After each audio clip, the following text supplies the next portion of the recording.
What's up, boys and girls? Epic fucking Slayers here, and welcome back to a brand new Division video. Today we're going to discuss Global Events 3 and Global Events 4. We're going to discuss what modifiers we should expect from those global events, what playlists will be included, and what gear, classified gear, we're going to be getting from those global events, and hopefully we'll be getting the global events very soon. So guys, let's talk about Global Event 3 Strike and Global Event 4 Ambush. So with Strike, you get 3 modifiers like you've got with all the global events before, like Assault for example. So the first modifier is called Strike, always active, enemies explode after a delay when killed.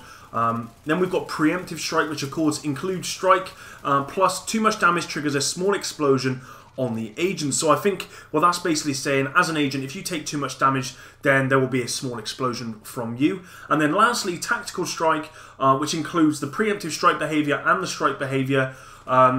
Strike explosions mark nearby enemies. Marked enemies kill damage to all enemies. Ally to ally explosion damage is increased. So effectively, when you're running Tactical Strike, you don't want to be near any of your teammates at the end of the day. If you take too much damage, then you are going to damage that person next to you.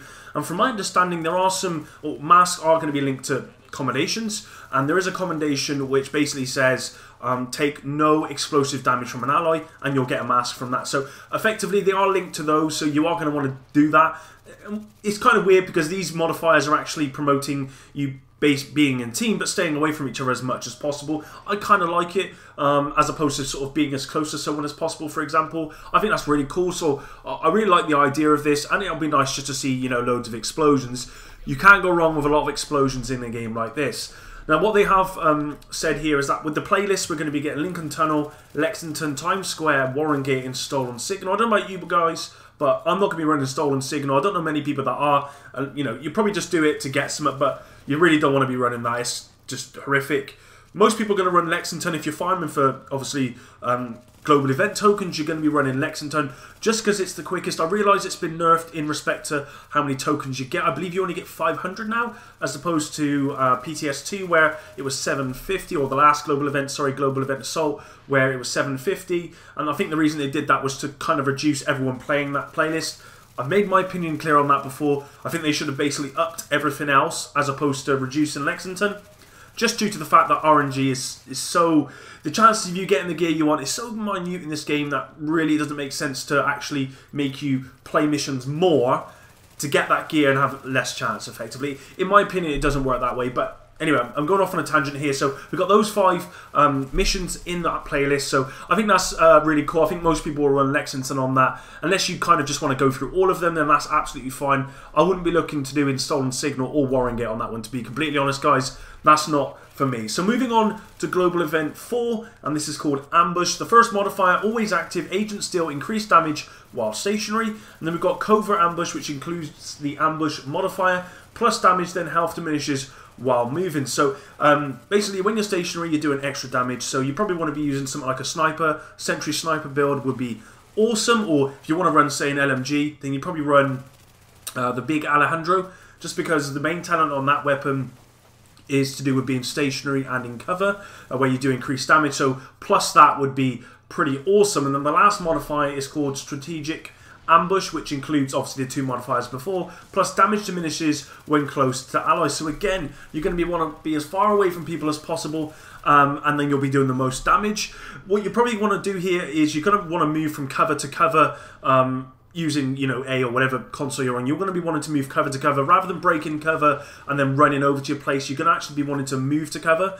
And if you run on something like TAC Advance when you're doing that, which you're going to be wanting to do with this, then not only are you diminishing, you know, the amount of health taken away from you, but you're increasing your damage due to that talent, along with the damage you actually get from the modifiers. So that's just something that you can bear in mind when obviously you're making your builds. On this playlist, we've got Queen's Tunnel, Dragon's Nest, Times Square, Broadway Emporium, and Police Academy. I'm really happy with having Police Academy on there. I've been playing this game a long time, and I remember the glitch where you used to be able to glitch into Police Academy and start the mission right at the end so you could kill the main boss and see if you'd get a high end. Those were the days, and I'm sure some of you guys out there will remember that. Pretty cool, and I'll probably be playing Times Square a lot on that one, to be completely honest. So yeah, those are the 2 global events that we've got coming soon. I've not played Strike, I've played Ambush. Ambush is really cool, really enjoy it. Strike I've not played yet, but you know, as I said, the more explosions, the better, so I'm looking forward to that.